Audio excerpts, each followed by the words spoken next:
ఇటీవల కాకినాడ జిల్లా పిఠాపురం నియోజకవర్గం కొత్తపల్లి మండలం మూలపేట గ్రామం ప్రకాష్ నగర్ కు చెందిన తన కుమార్తె గింజాల బాలను ఆమె భర్త అత్యంత వారు హత్య చేశారని ఆరోపిస్తూ మృతురాలు తల్లి గింజాల లక్ష్మి పోలీసులకు ఫిర్యాదు చేశారు.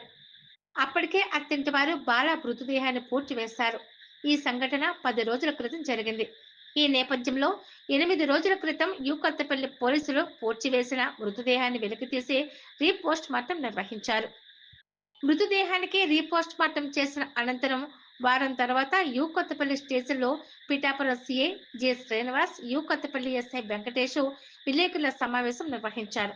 ఈ సందర్భంగా పిఠాపురం సిఐ శ్రీనివాస్ మాట్లాడుతూ భార్యని భర్త హత్య చేశాడని, ఇటీవల పూడ్చిపెట్టిన శవాన్ని తీసే పోస్ట్ మార్టం తేలిందన్నారు.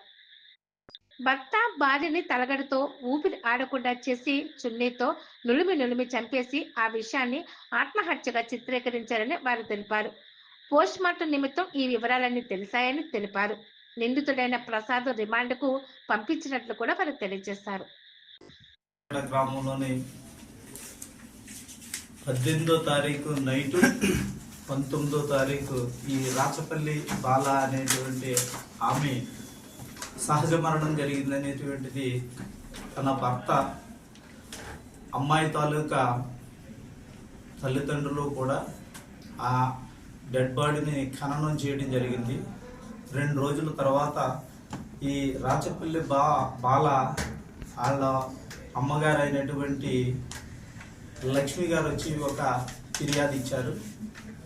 ఆ ఫిర్యాదు మేరకు మా జిల్లా ఎస్పీ గారు అయినటువంటి బిందు మాధవ్ ఐపీఎస్ గారి ఆదేశానుసారము మా ఏఎస్పీ గారు ఉత్తర్వుల ప్రకారంగా త్వరితగతిన కేసు రిజిస్టర్ చేసి డాక్టర్ గారు అలాగే ఎగ్జిక్యూటివ్ మేజిస్ట్రేట్ గారు సమక్షంలోని పిఎం రిపోర్టు ఇంక్వెస్ట్ ఇచ్చిన తర్వాత పిఎం చేసి దాని నిర్ధారణ తర్వాత ఆ పిఎం రిపోర్ట్లోని హత్య జరిగినట్టుగా నిర్ధారణ జరిగింది.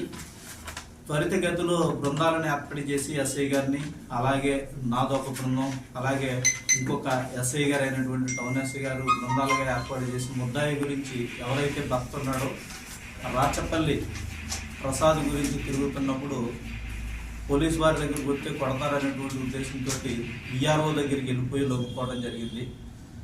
ఆ విఆర్ఓ గారు ఇవాళ స్టేషన్కి తీసుకొచ్చి ఈ హత్య కేసులో ఉన్నటువంటి ముద్దాయిగా నిర్ధారించి ఆయన కన్ఫ్యూషన్ చేసి ఇది ఎందుకు చంపేవు ఏంటంటే కనుక నాకు అప్పులు ఎక్కువగా ఉన్నాయి, అలాగే నా భార్యని కువైట్కి కూడా పంపించాను, ఆ సమయంలో ఇంకొక అమ్మాయితో నాకు పరిచయం ఏర్పడింది, ఈమెను చంపేసి నేను ఈ అప్పులు తీర్చుకుంటే కనుక వచ్చినటువంటి కట్నంతో అనేటువంటి ఉద్దేశంతో చున్నీ బిగించి కింద పడేసి గుండెల మీద కూర్చొని దిండుతో అదిమి చంపేసినట్టుగా నేరం చేసినట్లుగా నిర్ధారణ చెప్పడం జరిగింది.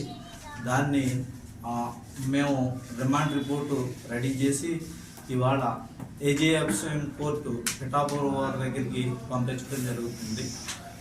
ఇందులోని ఖచ్చితంగా ఈ ఎవరైతే ముద్దాయి ఈ ప్రసాద్ ఎవరైతే ఉన్నాడో జలసాలకు అలవాటు పడి అప్పులు చేయటం, తర్వాత ఇంకొక అమ్మాయితో సంబంధం పెట్టుకోవడం వల్ల ఈ హత్య జరిగినట్టుగా మాకు దర్యాప్తులో తేలింది.